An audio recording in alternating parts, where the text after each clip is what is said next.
What's up? Thanks for being back with us on the Jonathan_Foster podcast. We got my good friend Andre Rabe today, all the way from South Africa. I mean, he didn't come from Africa. Yeah, we're using the internet, people. That's what's happening.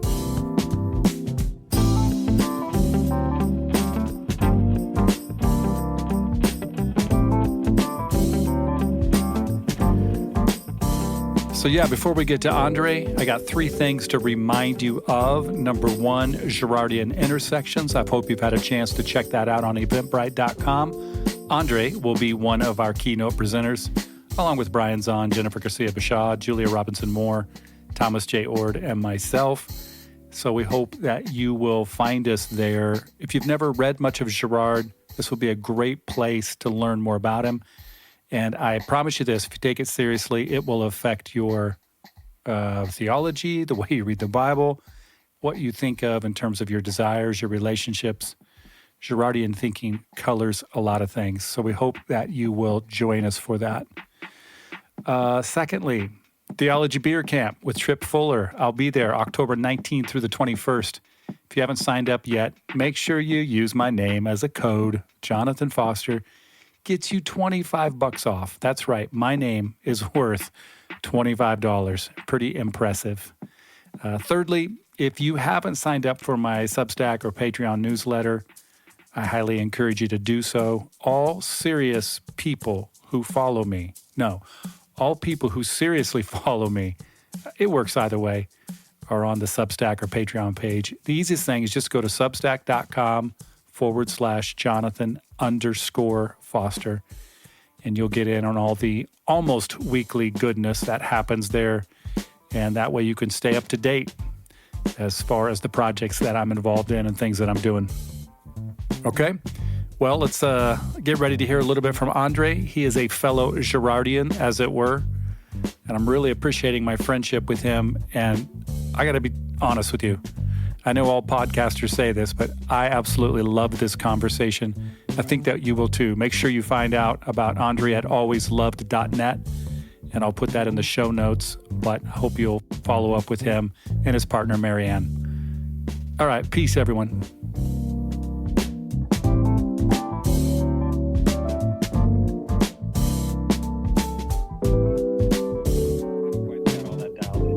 We'll figure it out. Yeah. We'll get Trip figured out. We'll get him saved sooner or later. So this is my friend Andre Rabe, and it's great to have you on the podcast today. And I'll probably throw this video maybe on the Patreon page or somewhere, and I'll send it to you. You can use it however you want. But thanks, Jonathan. Yeah, audio-wise, we're on the podcast, and Andre and I share some interesting common denominators, not the least of which is we both did some studies on trying to bring mimetic theory and open and relational theology together. Mm-hmm. Like on the outside, the idea was basically the same thing. Mm-hmm. But once you get on the inside, we, not surprisingly, given how vast and expansive both these Yes. subject matters are, we write about completely different things. Plus, we're different people, so it's kind of fun that the world has these resources now because someone's got to take it and run further, right? Yeah, absolutely, and as you say, the depth and the width of what you deal with in the ideas are just inexhaustible. Both Girard and I've really enjoyed the past few months digging even deeper into Whitehead, and wow, what a joy to start putting the pieces together and kind of see what the relevance is to our lives. What does it mean to my experience, and why are these ideas worth pursuing? Yeah. Well, what's your response? Give us a reason. Why are they worth pursuing? I think we are all in this process of trying to make sense of our world. We are all meaning-making creatures, and And we arrive in this world and it's already filled with stories. It's filled with symbols. It's filled with narratives. And for quite a big part of our lives, we're trying to figure out just what the meaning and the story is. And then when we get an idea, I think the bigger question is, what's your part in this story? What do you contribute? Are you kind of just swept along with this stream in which you've got really no creative contribution to make, or is there something that you bring to your world that's unique? And I think both Girard and Whitehead are two thinkers who helps us find those moments of clarity in which the chaos finds an order and the fragment suddenly sees its part within the whole, and all the scattered symbols somehow come together in a meaningful narrative. And I think it's their contribution to how we create meaning that I find most valuable. It's not even the content or the meaning of their respective structures of thought, but rather the fact that they offer us this counterintuitive way of creating meaning. Yes, that's well put. And the older I get, the more I realize that I agree with what you're saying in terms of, I think us humans are basically, we're just meaning-making creatures. Mm-hmm. We're storytelling creatures, and we're trying to figure it out, even when we're not like ostensibly doing it. Down deep underneath, we're constantly trying to figure out. And my Christianity was very much a way of, like, for all of us, it becomes a way to make meaning. And so when I began to read Girard, it started to unravel, and open relational theology, Whiteheadian influenced open relational theology. Yeah, it's a raveling and an unraveling all at the same time.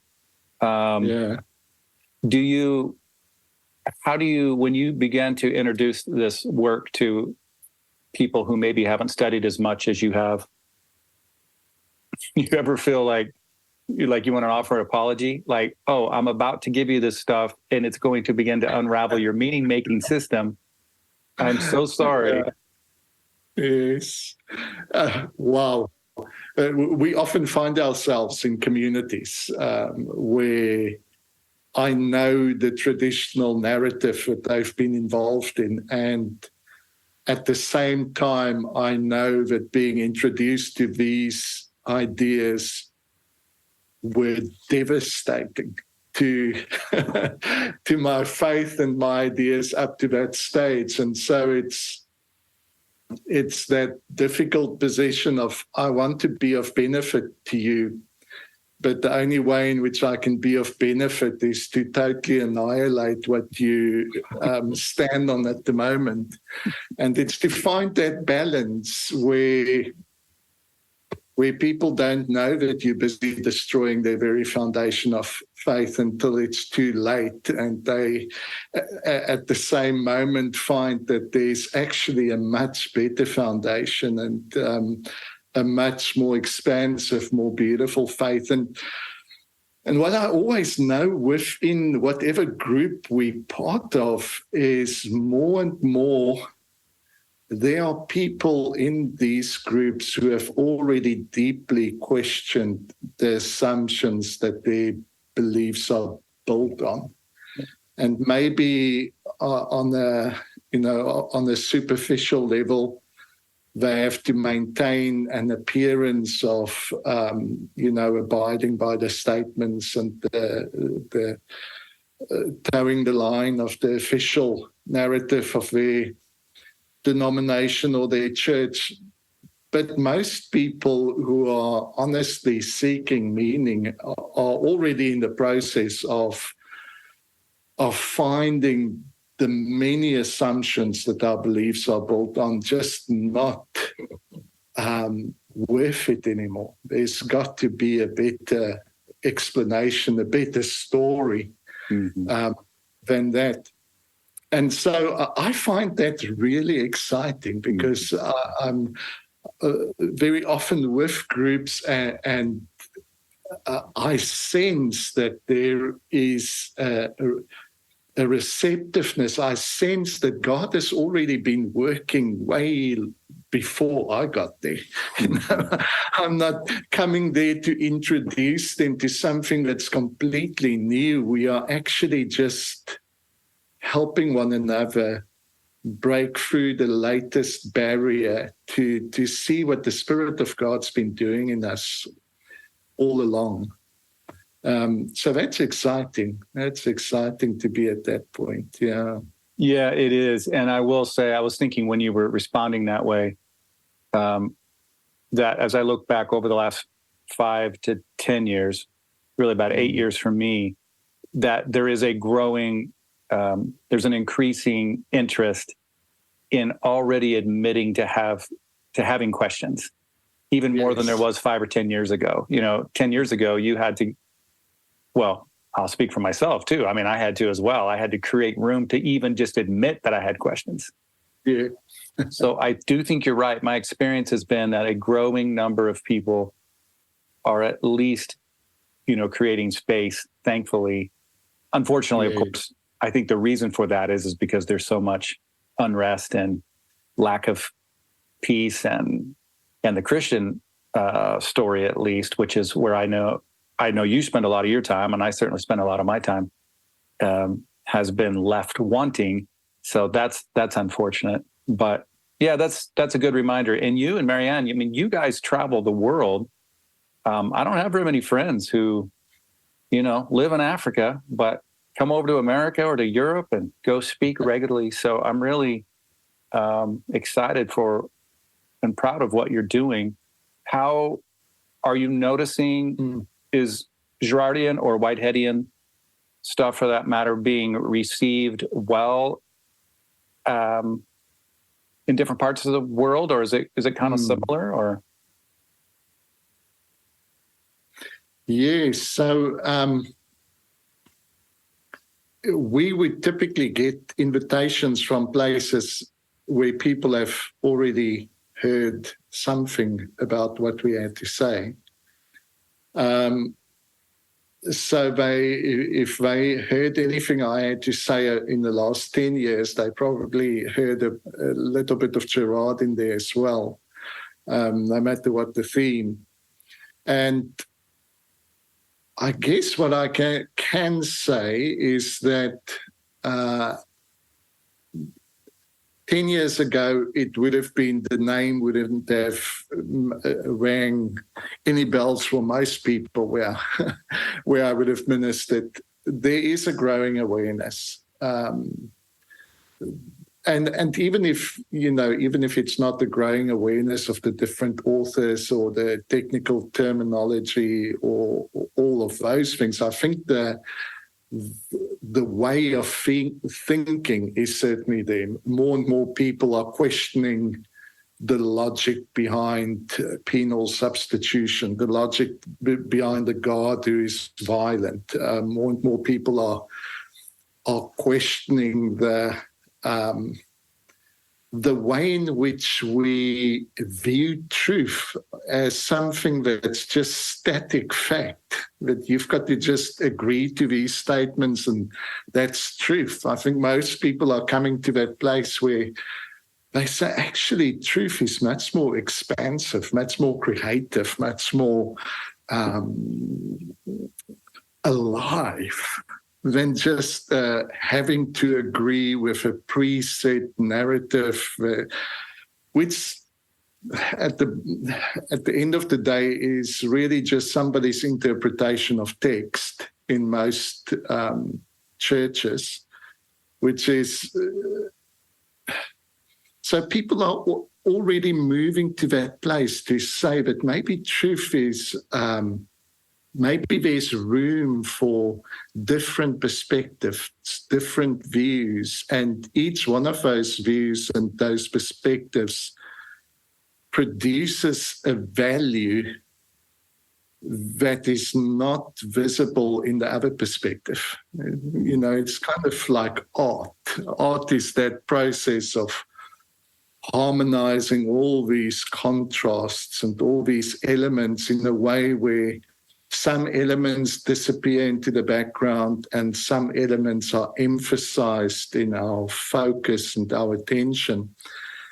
And so, although people don't know the name of Whitehead or Girard or many of these terminologies, or my name, or mine, there's certainly this can I call it a global influence, which is making people ask the same questions, which I think is very beautiful and very positive. Yeah. Global influence makes you think, could that be called love? Yeah. Could love be inviting us? I think that's true. And to be clear, for folks who might be listening, who are at the beginning or in the middle or all along the way, when you talk about truth, I think that's so important. What I heard you say was, truth is much more expansive than words on a text in a text. That's not to devalue the text. It's just to say that truth is never really propositional. It's always it always winds up being relational. And contexts change. And good Lord, the words themselves, the meanings of the words change. So if you are struggling with reading whatever your particular sacred text is, people listening to us, it's probably the Bible. Hey, welcome to the family.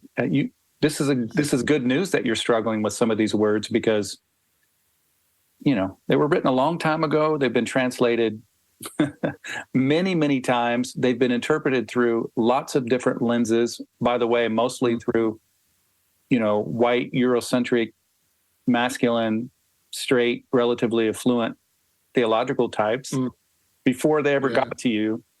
So there's room for interpretation, and thankfully there's room for love. Absolutely. Yeah. Love doesn't brings us into a relationship with the text, which again is a creative space. Now, even if I think of Jesus being born within a very specific culture, a very specific point in history, Ephesians calls it the fullness of time. It was a moment within our history where cultures converged and ideas converged, and all of these things brought about a moment of such significance.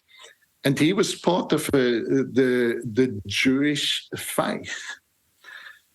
And what makes Jesus such an amazing inspiration for many people is that he was not just dissolved by his religion and his culture. He was not just absorbed in it and became a pristine example of what it's supposed to be. But rather, he found within his religion and culture the aspects that are valuable and worthy, but then he radically reinterpreted it. I mean, he caused anarchy, he caused chaos in his creative reinterpretation of what everybody believed up to that stage. And he did it using their text and using their traditions and using their the popular views and kind of just opened our eyes to a way of seeing that is much more valuable than what his religion and his culture would have prescribed to him. And so I think following Jesus is not just following those preset ideas, but it is following his whole way of living, which is a creative way of living, which is this way of saying, yes, we want to value whatever we can from the past, whatever interpretations that's still useful for the future. But God is not so much invested in a past interpretation of the text as he is in this moment reinterpretation of the text, the thoughts and the possibilities, the values in the mind of God continually seeks flesh. They seek interpretation, and your life has that opportunity to be a unique translation of the thought of God that's more relevant than the original Greek and Hebrew. That's more accurate in this moment than whatever combinations of scholars can come to by just interpreting past text. Your life in this moment has a relevancy and a creative capacity to influence this world that I think the Logos is much more excited about than you just having a correct interpretation of what people thought 2,000 years ago. Yeah, that's very well said. It reminds me, one of the, someone said at the conference, might have been Bruce Epperly or may have been someone else, I don't know. And I'd never heard this line quite like this, but he said that they said God is the youngest thing that there is. Meaning, and I'm going to take that and connect it to what you just said, as you reinterpret the text and you reinterpret all the past, whatever you've gone through, and you live in this moment, you are becoming God in that moment. And so now you are the newest, the youngest thing that's happening. And that's brilliant because, we all grew up with this idea that God's the oldest, biggest, baddest, strongest. But actually, God is the brand newest thing that's happening right in this moment. I love it. It's so beautiful. That's pretty cool. Yeah. Yeah. We're doing a Girardian conference together August 19th. As of our recording today, I think we're 30 days out. I'm not sure when this episode will drop, sometime before then. Do you have without giving all of your wisdom away, do you have a brief thought of what you might be talking about on that day? I guess I could take my whole time slot just introducing why Whitehead and Girard are so well suited. I'm trying to kind of find a way of both introducing it, but then also giving a more detailed example of why they are so well suited. But maybe I'll just draw attention to one particular thing. So, process philosophy is, the clue is in the name. It's got a view of reality where everything is processed. Now, our view of reality, when we start trying to understand the nature of reality, we really have two choices. It's either substances that acts, and that is why there is activity in our world, or you can take the view that activities is primary and substances or things are kind of the results of activity. Now, process philosophy kind of takes activity and process events to be primary. And whatever stuff and things we see are the results of those processes.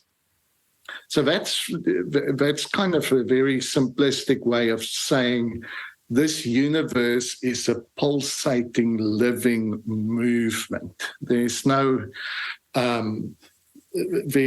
eternal, unchanging substances below the reality of the movement that we see, even the things that we think are most permanent.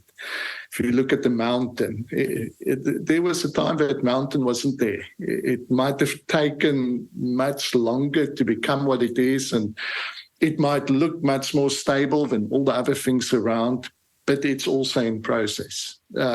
Process is what made it what it is and continues to create it.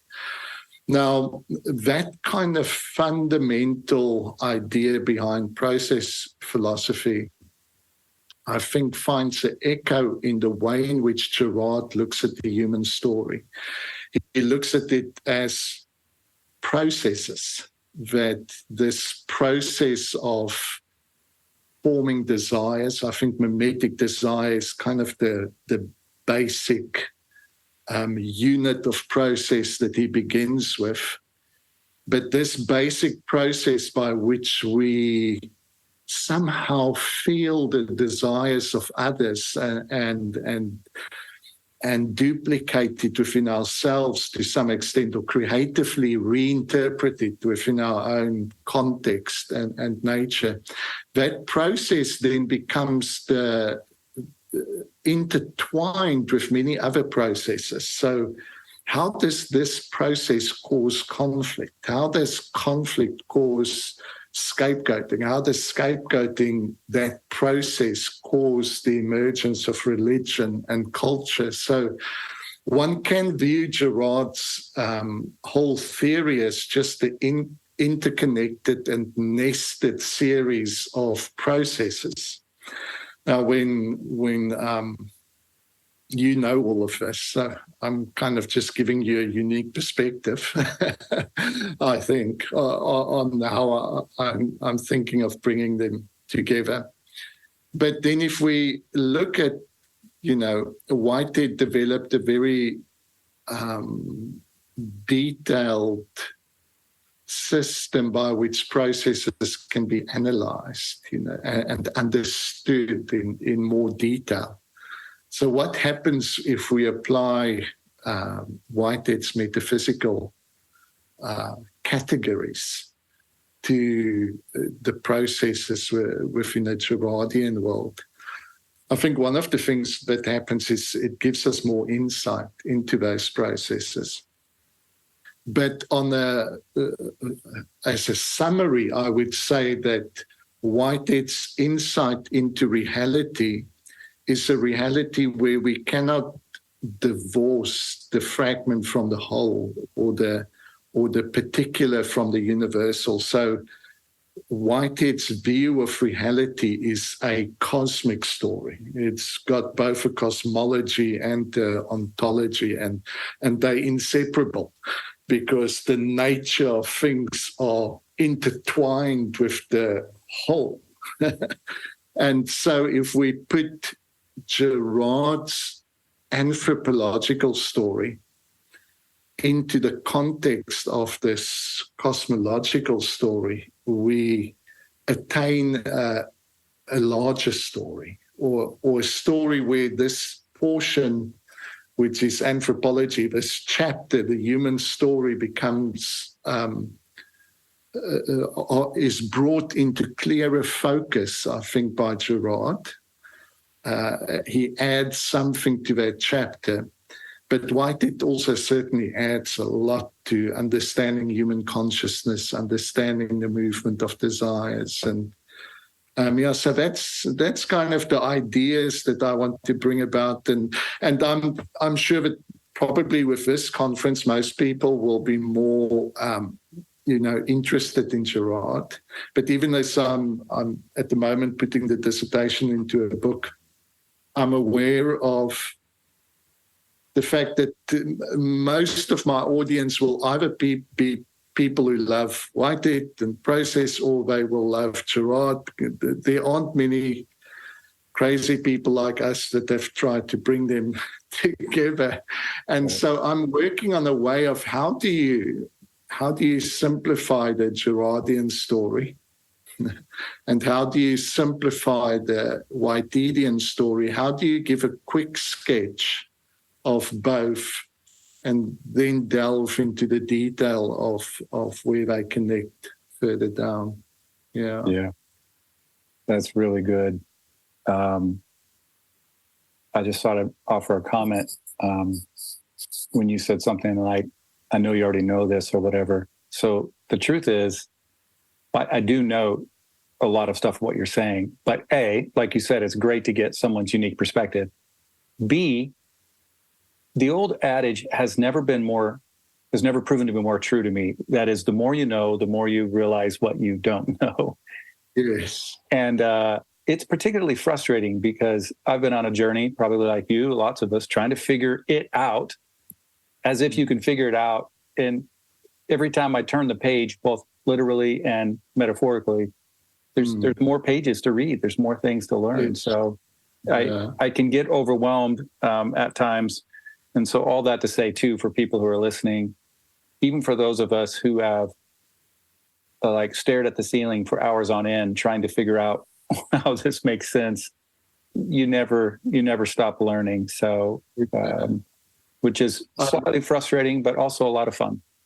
It is. I love Whitehead's kind of whole motivation behind his philosophy. He kind of begins with that all of this philosophy should have its basis in a very careful observation of your current experience. And then you can go into the abstractions and the universals and your speculations, but ultimately, the value of your philosophy is, can you bring it back to an experience where your philosophy has given you a new insight, a new understanding of this experience in such a way that it enriches your experience? And I think, wow, that kind of it should be the goal of all communication, that we start something very tangible and we end there. Do these thoughts actually enrich your experience? But I would love to hear a quick also summary of what you're going to speak about at the conference. Yeah, well, that's a good question. Thank you. I think I'm going to just try to briefly introduce mimetic theory starting out. My time slot will be a little bit shorter. I'll probably go only about 30 minutes. Okay. And so this might be helpful for you too, so you know where to go. But I love what you're doing, and I think it's going to fit really, really well.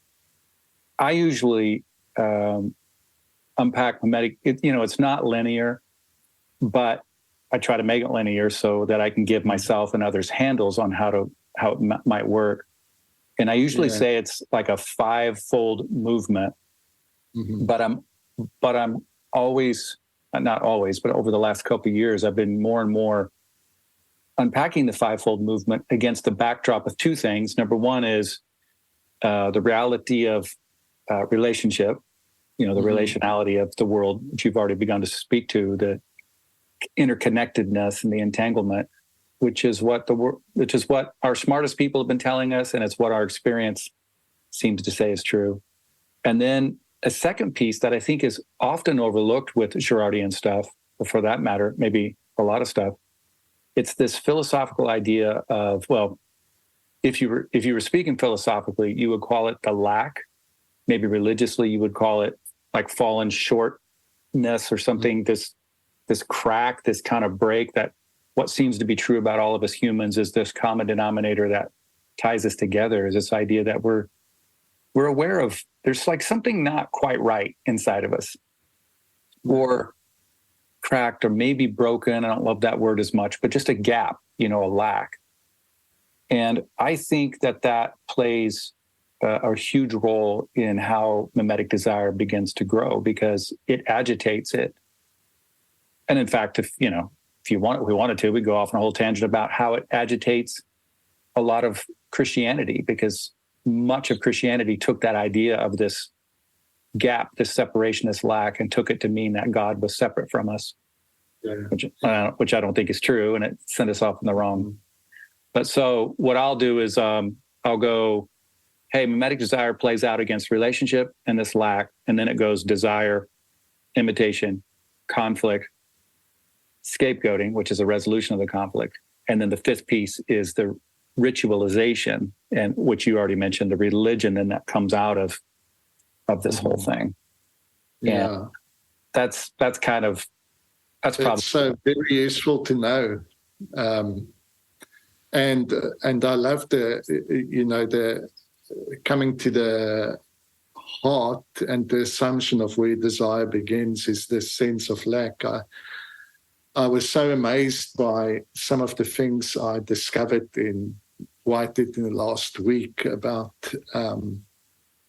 desire as well. He of course calls it appetition, because he tries to identify it in every process within existence, not just the complex version that we have in human psychology. But it's interesting that you can take both Girardian desire and Whitehedian appetition and locate them in the same space, which is, it emerges in that space between what is and what could be, which is another way of saying lack. So it's that contrast that's being created, and the intensity of contrasts that's created between what is actual and what is possible.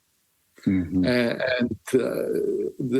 discovered the beautiful portion in one of his, I think it's Process and Reality, where he speaks about how appetition becomes more complex within higher grade organisms such as humans, where it becomes the appetition of appetition, where reminds me of Girard, we desire according to the desires of others, where there's this complexification, and appetite is no longer limited to just the boundaries of an occasion, but it becomes part of an identity, that this is what I want, this is what the ideal that I strive for. And if anyone stands in the way of me trying to attain that ideal, that's normally where the conflict arises. But I think that portion that you spoke of lack is so important. Did you see that somebody just published one of Girard's, I think, one of his earliest books that was only available in French, that basically says all desire is a desire for being? I did see there was something new. I don't remember what it is, but it is ringing a bell. Yeah. So I think that would speak exactly to what you touched on there. Yeah. You're speaking about, and listeners can maybe relate to this, but at first you have a desire for something else because your model presents it to you. Someone that you like, presents this idea to you. And so you go after the thing. But what Girard is saying is, after a while, it becomes less and less about that object, and it becomes more and more about like assuming the other person, like becoming the other person, because you assume that they have it. You assume they have no lack, that there are no gaps, that they have it all put together. Yeah. One of my go-to examples for that is the movie The Prestige. Have you seen that, Christopher Nolan? I haven't. No. You need to see it. You'll see mimetic theory. I don't know if Christopher Nolan has studied mimetic theory, but I would be shocked if he hasn't, because a lot of his shows have a lot of desire wrapped up in it, and The Prestige is so blatantly. It becomes about the assumption of the other becoming the other person. So okay, that's it. And if people are reacting, if that sounds weird and like sinister, and it is dysfunctional and weird and sinister, then that speaks to the capacity of negative mimesis and what it can do to us. And I guess the other thing is, it's mostly unconscious. So if you don't if you don't relate to what was just said, I don't want what other people want. I don't have models. Yes, this process is mostly unconscious, and this is why Girard,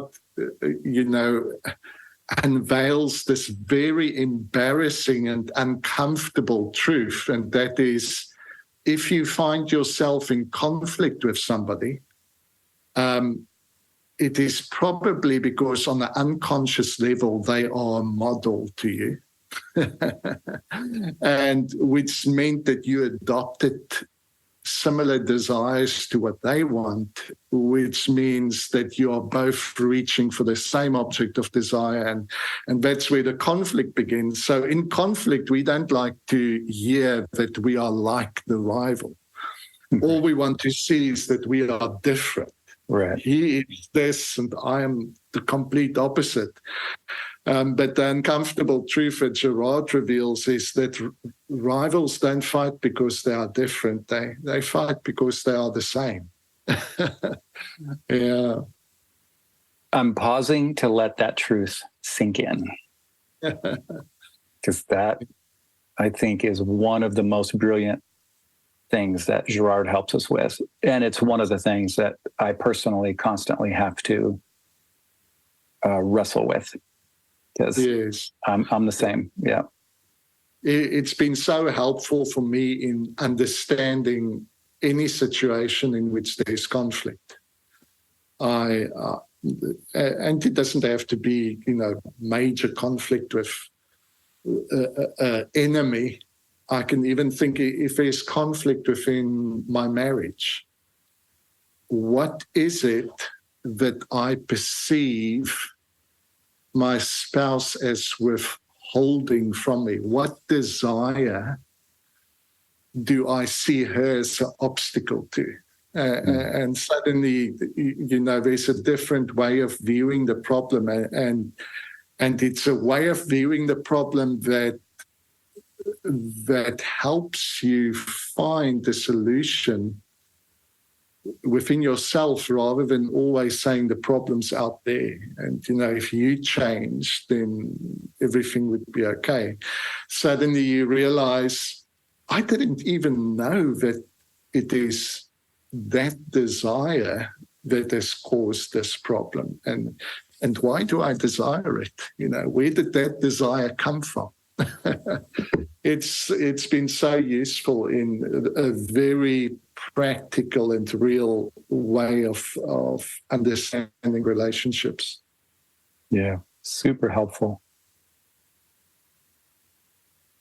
How do you, let me ask you this way.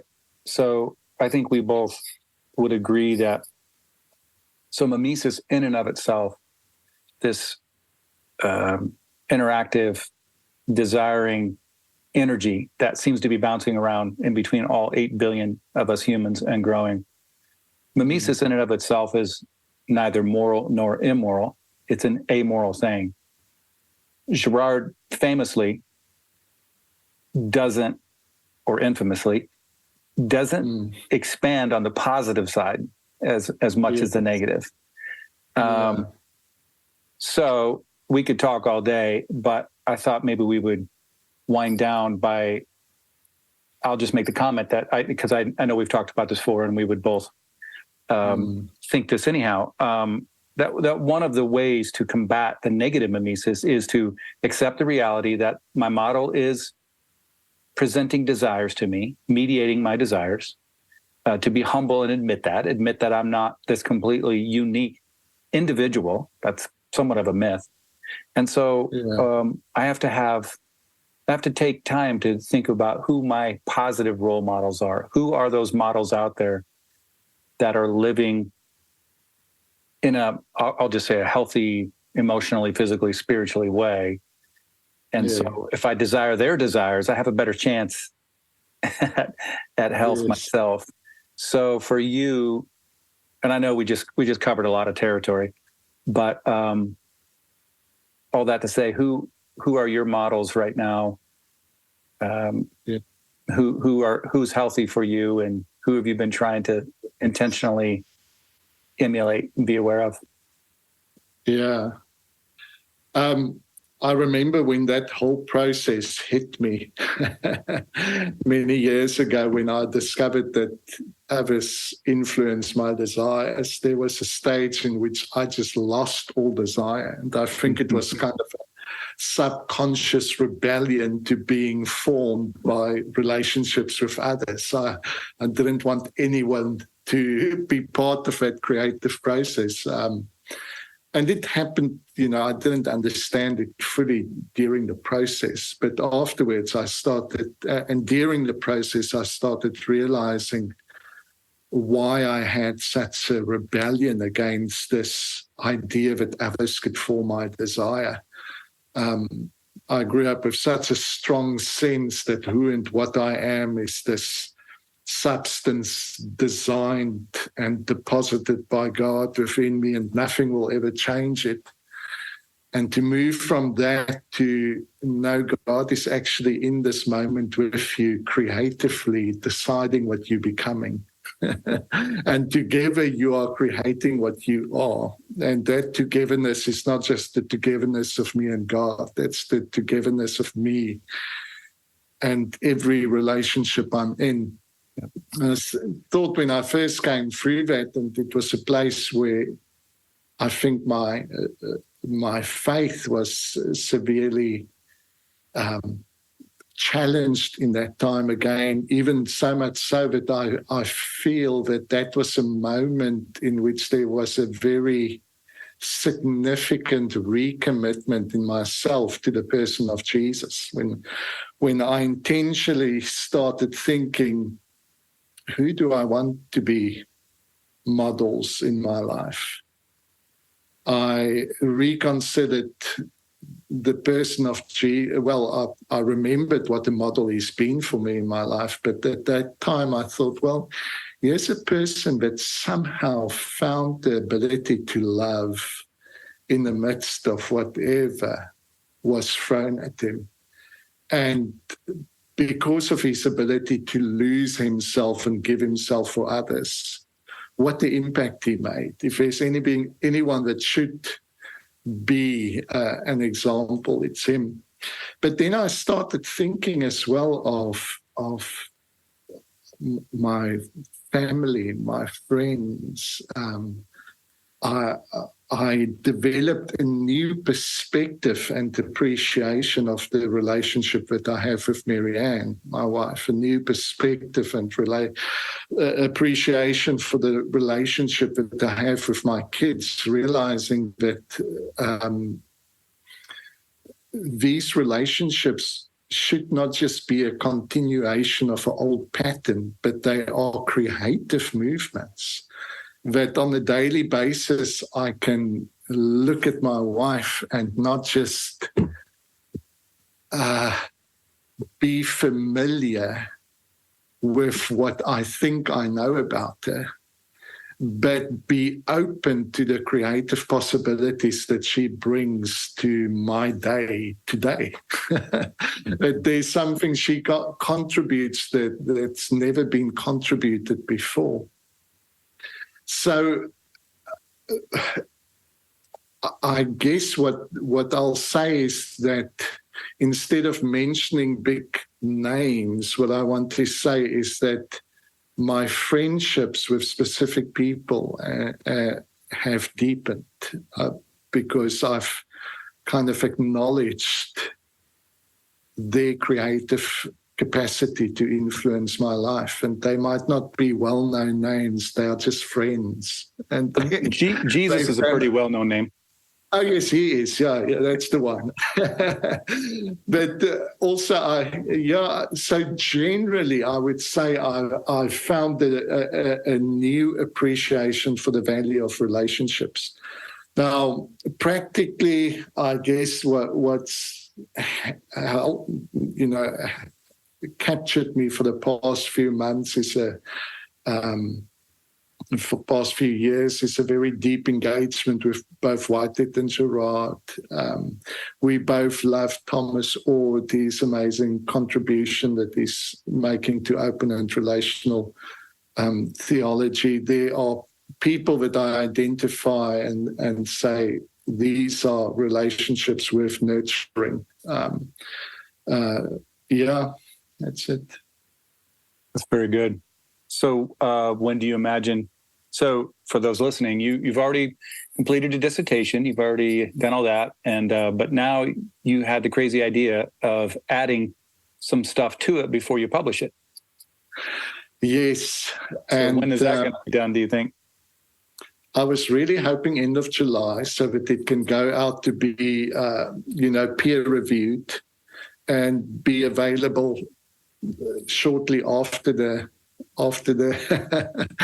the conference. But oh boy, having given myself on a total focus in the last 2 weeks to try and complete it by July.